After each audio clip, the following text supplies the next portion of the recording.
Bonjour Monsieur le maire. Bonjour. Je vous propose de commencer cet entretien en parlant déjà d'une nouveauté au niveau de vos engagements, puisque en plus d'être maire, vous avez été élu au conseil départemental des Yvelines. Quels sont un petit peu les projets dans le cadre de ce nouvel engagement? Déjà, je voulais remercier évidemment toutes celles et ceux qui nous ont fait confiance avec Gwendoline Desforges sur ce canton. C'est une nouvelle mission, mais en fait c'est une mission qui est très complémentaire de la mission de maire de Saint-Germain-en-Laye. Et ce qui a présidé à cette décision, c'est avant tout de pouvoir pousser davantage nos projets, parce que le département, c'est l'un de nos principaux partenaires financiers avec la région Île-de-France. Sans le département, on ne peut pas mener à bien nos projets. Et puis on a un certain nombre de collèges dans cette ville, avec plus de 22 000 élèves, 9 collèges publics et privés, 4 collèges publics. On a besoin évidemment du département. Alors quels sont justement les projets qui nécessitent l'appui de ce département et que le département a soutenu? Déjà, le département, c'est un acteur du quotidien de tous les Saint-Germainois et de tous les Yvelinois. Il vient aussi de nous aider à financer des projets, 2 millions d'euros pour le Grand Bassin, là dans le parc du château, même si ça appartient au ministère de la Culture.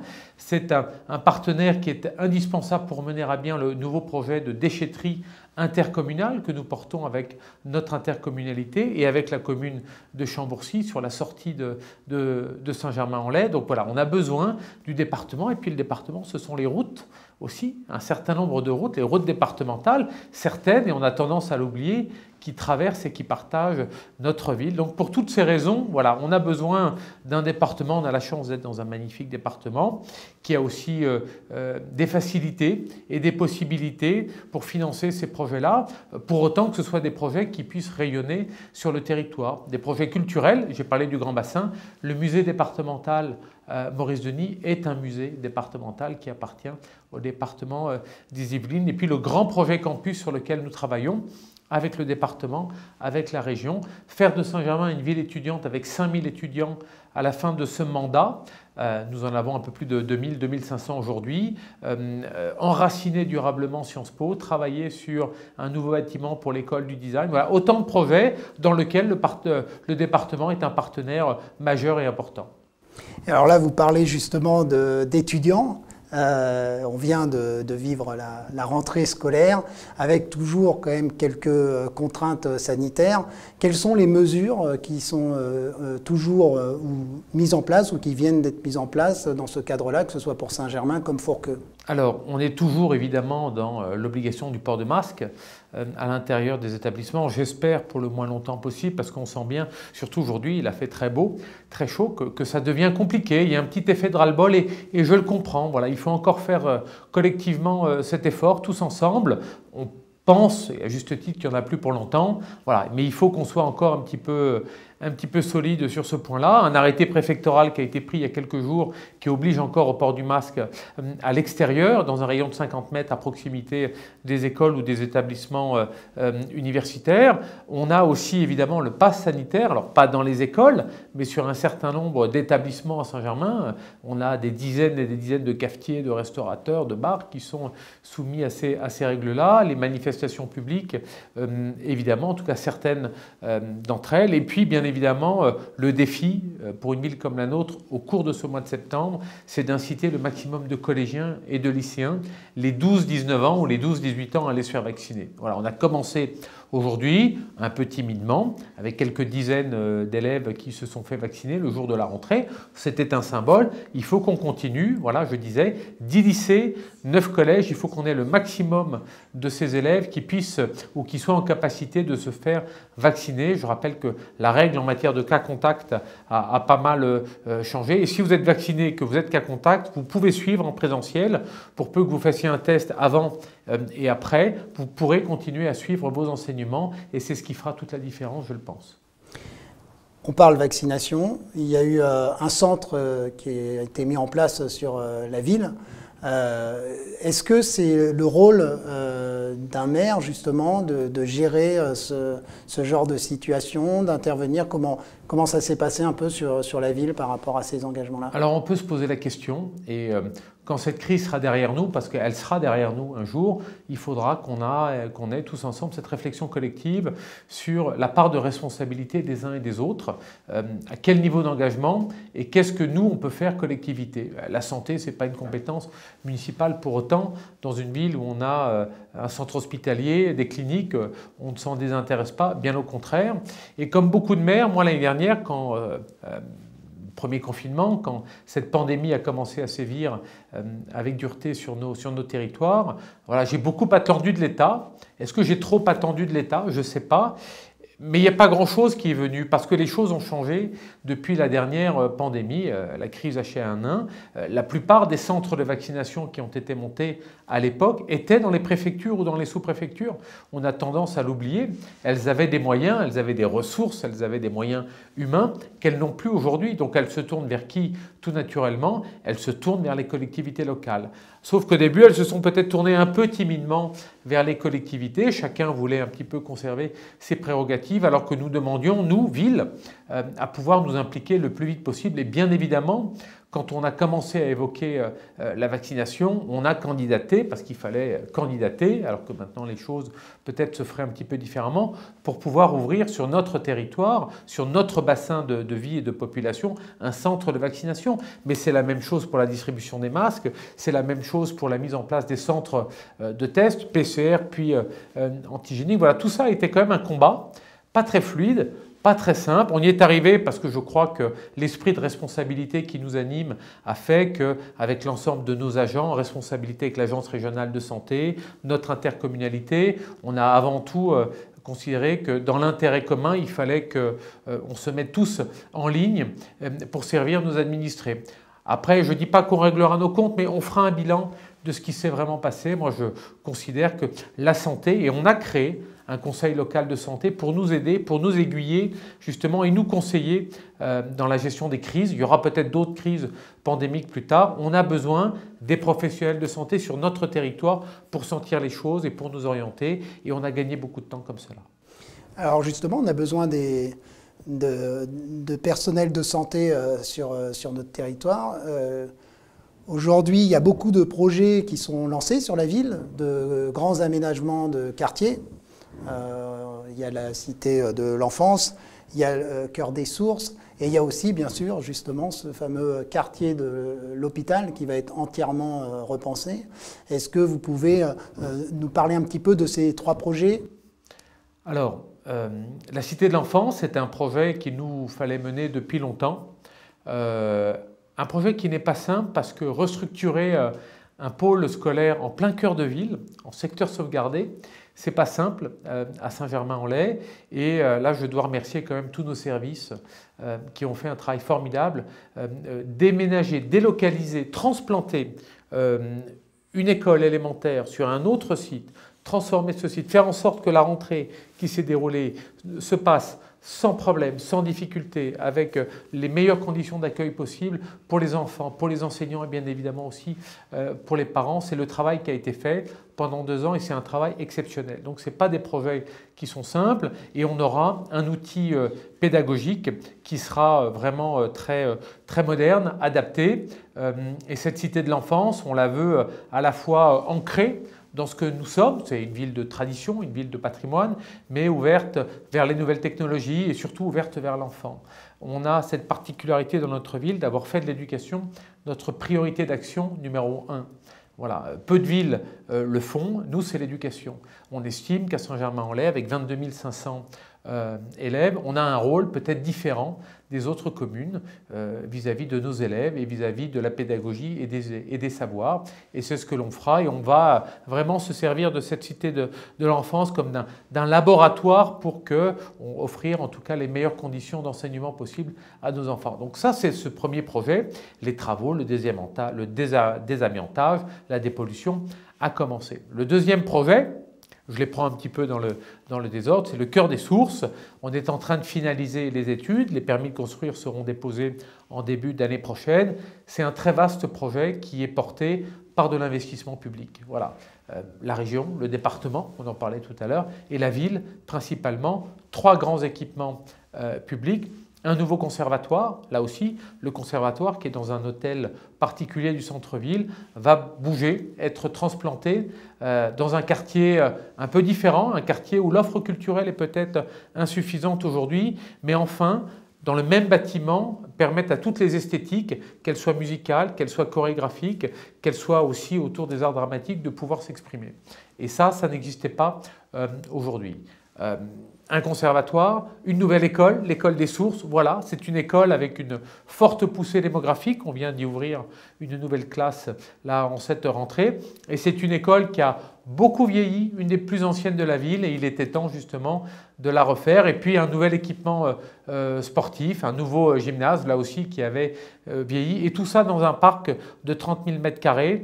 Donc voilà, c'est un équipement qui est très important, qui permet aussi de rééquilibrer ce que l'on fait entre le nord et le sud de Saint-Germain. Et quand je parle du nord, évidemment, je parle du quartier, je pense au quartier de l'hôpital. Les travaux vont commencer, les permis de construire vont être déposés. Une maison de projet s'est installée en plein cœur de ville avec une maquette immense qui va pouvoir retranscrire ce projet. C'est un projet essentiel pour Saint-Germain et pour l'avenir de Saint-Germain. C'est un projet qui nous permet de consolider notre offre de soins.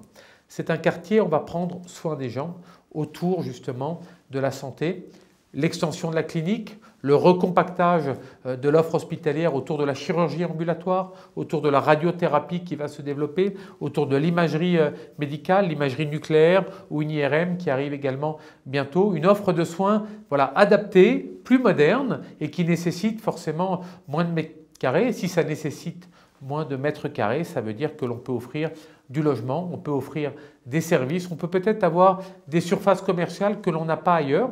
On n'a pas de grande surface commerciale à Saint-Germain-en-Laye. Je ne dis pas qu'il faut un très grand ensemble, mais on n'a pas de magasin de sport de taille significative à Saint-Germain, donc pourquoi ne pas en avoir un ici? Et puis surtout, un projet très ambitieux autour de l'attractivité du territoire, un multiplex cinématographique avec 8 à 9 salles opérées par UGC. Ça, c'est un équipement extraordinaire.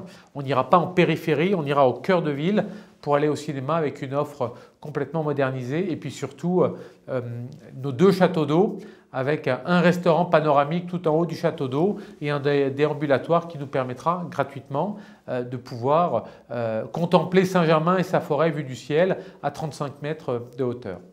Alors vous parliez d'une maison des projets. Pour justement garder aussi et tenir informés les habitants de ce projet. Comment se passent les échanges avec l'ensemble des citoyens? Est-ce que vous travaillez au niveau concertation, au niveau réunion publique? Comment ça se passe? Alors, on a eu une première étape de concertation très importante qui a présidé au choix notamment du lauréat de cet appel à manifestation d'intérêt. 2000 Saint-Germainois ont été consultés, concertés, ont pu donner des avis. Et puis, une fois qu'on a choisi, au contraire, on n'a pas posé le stylo, on a travaillé avec l'architecte des bâtiments de France, énormément d'heures et de temps passés en réunion de travail, du travail technique pour aboutir à une restitution qui soit conforme, si vous voulez, un peu à toutes les exigences et pour retranscrire toutes les attentes qui avaient été formulées lors de ces consultations. Ça y est, maintenant le dossier est prêt. Le dossier va être déposé pour son instruction afin de délivrer les autorisations d'urbanisme, des enquêtes publiques, des études d'impact. Et bien évidemment, on va retrouver le temps de la consultation et le temps de la concertation des habitants avec un certain nombre de réunions qui vont commencer. Tout d'abord, on va faire en proximité, au plus près des habitants qui habitent près de ce projet, parce qu'il faut être transparent et honnête avec les gens. Un projet, quel qu'il soit, ça génère toujours de la gêne, ça génère toujours des difficultés. Donc plutôt que de les subir le plus possible, il faut les anticiper avec les habitants. Parfois il suffit d'un petit rien, un petit réglage, des flux de circulation peut-être amendés, des palissades mises ou disposées différemment. C'est ce que l'on va faire. On va commencer un petit peu ce dialogue avec les habitants de la cité Larget, tout d'abord avec tout le voisinage et puis avec toutes celles et ceux, les associations également, qui se sont impliqués dans ce projet, qui veulent continuer à l'être. C'est un projet qui a fait l'adhésion de tous, voilà, qui a été voté à l'unanimité en conseil municipal, je tiens à le signaler, je tiens à saluer d'ailleurs l'esprit de responsabilité de tous les élus, quels qu'ils soient, parce qu'ils ont voté et soutenu ce projet. On pourra bien évidemment continuer à s'impliquer, à l'amender, à le modifier. C'est fait pour ça un projet. Il y en a pour 6 ans, donc il y aura bien évidemment des petits ajustements qui vont se faire, mais cet esprit de concertation, cet esprit de consultation, voilà, je l'ai en moi, nous l'avons en moi avec tous nos élus, ça fait partie de notre ADN ici et on va continuer bien évidemment à le mettre en œuvre avec toutes ces réunions qui vont commencer au cours du mois de septembre. Vous êtes soucieux du bien-être des habitants. À l'occasion des Journées européennes du patrimoine, vous allez remettre la rue de Poissy piétonne. Il y a des choix qui sont faits à ce niveau-là, justement au niveau piéton, au niveau environnement. Est-ce que vous pouvez nous en dire un petit peu plus ? Pourquoi la rue de Poissy? Parce qu'on l'avait déjà mise en piétonnisation pendant la crise sanitaire, pendant les périodes de déconfinement. Donc on avait un petit retour d'expérience avec des retours très intéressés de la part non seulement des habitants mais des commerçants. Il y a toujours un peu de scepticisme, un peu de réticence, mais là je dois dire que les choses se sont plutôt bien passées sur cette concertation.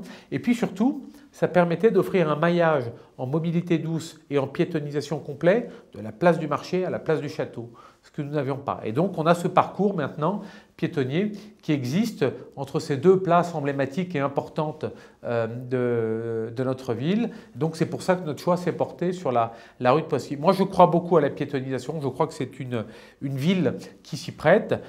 Vous pouvez aller voir un certain nombre de villes, vous allez à Bayonne, Biarritz, vous allez à Chartres, vous allez dans des tas de villes qui sont moyennes, qu'elles soient plus petites ou plus grandes que Saint-Germain. On voit bien que c'est une tendance généralisée et je crois que demain, ce qui va nous différencier des autres villes, des autres centres commerciaux, parce qu'il ne faut pas oublier qu'on est dans un secteur concurrentiel, que Saint-Germain doit aussi subir la concurrence des autres villes ou des autres pôles d'attractivité économique, comme les centres commerciaux. Ce qui fera la différence, c'est justement de pouvoir peut-être faire son shopping ou consommer ou acheter du service dans un espace public qui est différent.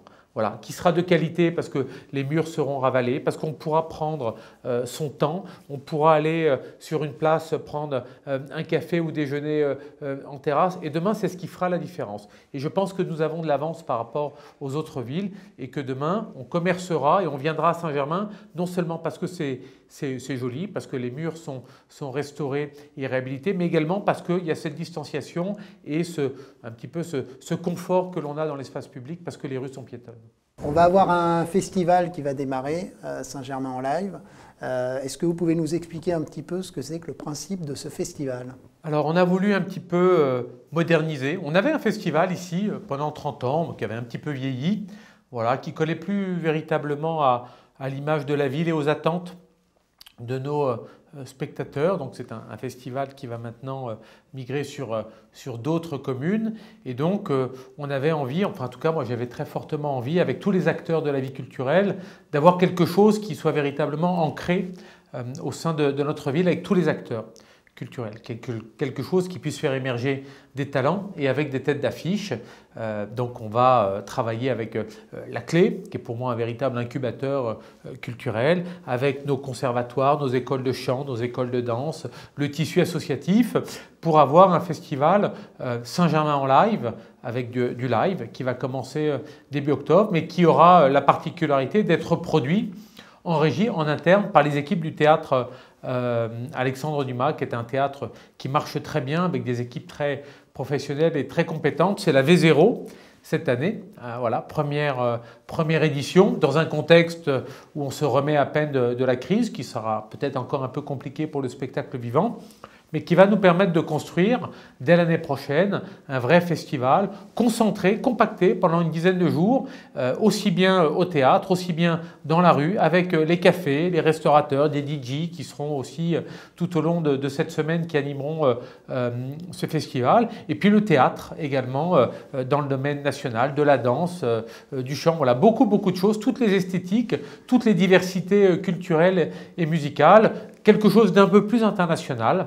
Le précédent festival était très sensible à la francophonie et à la chanson française. C'est très bien, il faut défendre la langue française et la chanson française. On a la particularité à Saint-Germain d'être peut-être la ville la plus internationale de France, rapportée au nombre d'habitants, donc il faut aussi en tenir compte. Il faut qu'on s'ouvre sur les autres. Je dis souvent que notre ville, elle est ouverte sur les autres et ouverte sur le monde. Il faut également que ce soit vrai dans notre offre culturelle.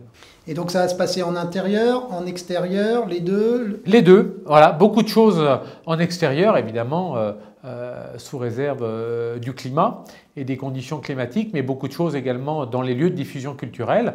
Ça peut être justement le musée Maurice Denis, ça va être à la Clé, ça va être avec du rap et de l'électro, ça va être au théâtre Alexandre Dumas, on aura l'Impératrice, on aura Abdelmalik, on va avoir également Grand Corps Malade, voilà, plein de choses très différentes, très diverses. Et puis place du marché, dans le parc du château également, avec beaucoup de choses en plein air. Il faut aller chercher le public. Voilà. Moi, je dis beaucoup que ici, la culture, que ce soit les expositions de photos, l'art plastique, il faut aller vers le spectateur, il faut aller vers l'administré, vers le citoyen, pour après l'emmener dans les lieux de culture. Donc, on va le faire comme cela. Et je suis sûr que ça sera une très grande réussite. Il y a une très forte attente autour de cet événement.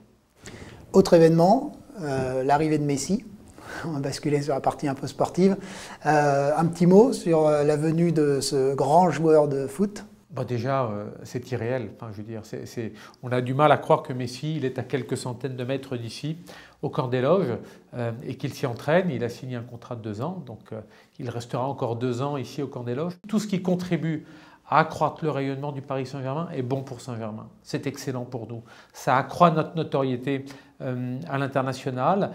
Les gens nous connaissent, on a des touristes. Moi, j'ai eu déjà beaucoup de demandes de Sud-Américains voilà, qui ont appris à mettre Saint-Germain sur une carte, qui savent maintenant que le Saint-Germain du Paris Saint-Germain, ce n'est pas Saint-Germain-des-Prés, c'est Saint-Germain-en-Laye. Donc c'est très bon, évidemment, pour nous. On l'avait vu un petit peu avant avec Ibrahimovic, avec Beckham, avec Neymar. Mais là, ça n'a pas la même ampleur. Voilà, on parle du meilleur joueur au monde. On a tenu à le mettre à l'honneur voilà, sur l'hôtel de ville. Voilà, c'est très intéressant. Et puis savoir, parce que c'est pas un secret, voilà, Messi a également inscrit ses enfants à l'école de foot du Paris Saint-Germain au camp des loges. Donc savoir en plus qu'il partage la vie de centaines de parents qui sont là et que je crois que c'est en plus quelqu'un d'humainement de très simple, de très proche. Donc voilà, c'est une très grande fierté. On a l'habitude d'accueillir de très grands champions. On a des habitants très célèbres à Saint-Germain, on a des grands chefs d'entreprise, on a des artistes, on a des écrivains. On respecte leur intimité, on respecte leur discrétion parce que c'est ce qu'ils recherchent aussi à Saint-Germain. On a de très grands sportifs qui habitent également, qui ont habité notre commune et on a toujours respecté voilà, cette discrétion. Donc on le fera également avec Messi et je crois que si Saint-Germain peut offrir quelque chose à tous ces gens connus et célèbres qui choisissent Saint-Germain, c'est justement ce sens de la discrétion et de la modération. Alors ce rayonnement international et ces grands sportifs, est-ce que ça touche aussi les Jeux Olympiques et Paralympiques ? Alors, je pense que on a de la chance en France d'avoir des grands événements sportifs qui arrivent. Il y a la Coupe du Monde de rugby en 2023, les Jeux Olympiques évidemment de Paris en 2024. On s'est inscrit dans une double démarche.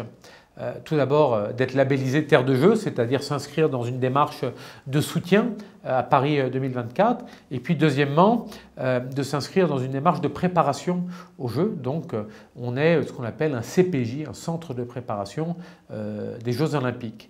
Alors pour être CPJ, il faut définir un certain nombre de disciplines olympiques sur lesquelles des fédérations, des équipes, des pays peuvent éventuellement être amenés à se préparer. On a un certain nombre d'équipes voilà, qui viennent nous visiter prochainement, avec qui on est en discussion. Je n'en dirai pas plus à ce stade-là, j'attends que les choses se concrétisent, mais voilà, si on arrive à nos objectifs, ça sera formidable pour Saint-Germain que d'accueillir ces pays, ces équipes et ces disciplines. On a toutes les infrastructures, on a des infrastructures sportives peut-être parmi les meilleures de France. Ici, on a une condition, on a un stade qui est en proximité de la forêt, qui est exceptionnel, qui est moderne, qui est très bien équipé. On est dans une bulle d'oxygénation à l'écart un petit peu de l'urbanisme parisien, donc on peut venir se ressourcer et s'oxygéner ici avant de se plonger dans la fournaise olympique à l'été 2024. On a tout ce qu'il faut pour nos Jeux. Et puis les Jeux Olympiques, c'est aussi du tourisme, c'est aussi peut-être des retombées économiques. Ce sont des visiteurs qui viennent, donc on a tout ici. Bon, il faut qu'on développe notre offre hôtelière et notre offre touristique. C'est ce qu'on fait avec l'Office de tourisme intercommunal pour qu'on soit prêt pour ce grand rendez-vous de Paris 2024. Mais c'est dans 3 ans, donc ça se prépare dès maintenant. Et on a eu le plaisir de voir de grands sportifs comme Alex Portal qui a aussi été doublement médaillé, qui s'entraîne ici à Saint-Germain. On a la chance d'avoir une formidable équipe de jeunes nageurs qui sont là. Alex, évidemment, Portal, qui a été médaillé aux Paralympiques. On a les sœurs Delmas, qui très certainement seront dans l'équipe olympique de Paris 2024. On a le hockey sur gazon, qui est là pour le coup sélectionné homme-femme pour Paris 2024. On est régulièrement champion de France ici, hommes et femmes, donc on aura un certain nombre de Saint-Germanois et de Saint-Germanoises qui seront olympiens. On a des jeunes rugbyman qui sont aujourd'hui au Stade Français ou au Racing Club de France, qui peut-être seront dans l'équipe à 7 au rugby, où on sera qualifié. Et puis on a peut-être des footballeurs qui seront, que ce soit des féminines ou quelques espoirs, voilà, qui pourront aussi fouler les pelouses olympiques. Donc on a beaucoup de champions, voilà, sur lesquels on mise, et on espère en tout cas que voilà, c'est un rendez-vous important pour le pays. Et puis moi, si vous me le permettez, à titre personnel, ça sera pour moi un événement particulier, parce que je pense à mon grand-père qui était médaillé olympique aux Jeux Olympiques de Paris en 1924. Et voilà, 100 ans après, ça sera aussi pour moi à titre personnel une occasion peut-être de se remémorer cette trajectoire olympique de presque, voilà, de plus d'1 siècle. Eh bien, ce sera le mot de la fin. Je vous remercie beaucoup, monsieur le maire. Merci beaucoup.